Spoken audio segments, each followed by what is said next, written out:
Lent, Day 30. Scripture. Psalm 137, verses 1 to 3. By the rivers of Babylon we sat and wept, when we remembered Zion. There on the poplars we hung our harps, for there our captors asked us for songs. Our tormentors demanded songs of joy. They said, "Sing us one of the songs of Zion." The Israelites, taken captive to Babylon, sat by the rivers of Babylon and wept. Their tears were not merely nostalgia for their homeland, but a lament over the spiritual disconnection from leaving the temple of Zion, where God's presence dwelt. It was a cry over losing Zion, where God's presence and promises resided. By the rivers of Babylon, there we sat down, yea, we wept, when we remembered Zion.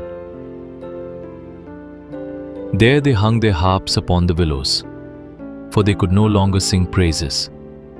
"Sing us one of the songs of Zion" was a mockery. They could not allow the language of worship, praise, to be consumed like a comedy. That is why they hung their harps upon the willows. The breath of life. The harp is a representative instrument used in worship. The tool that once praised God now hangs in silence. Praise is not merely a song to entertain people, nor is praise sung because of victory. It is the natural song of the living to God. Praise is the breath of life offered in the presence of God.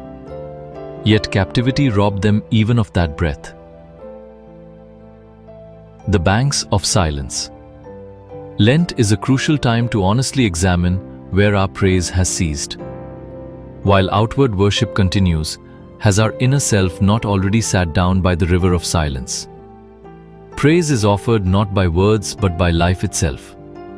When our hearts are broken, we cannot sing. For praise is not primarily a matter of emotion, but the direction of the soul.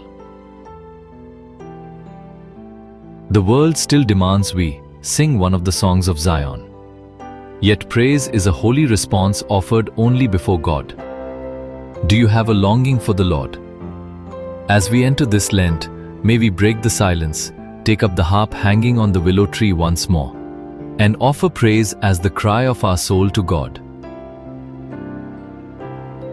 Questions for application.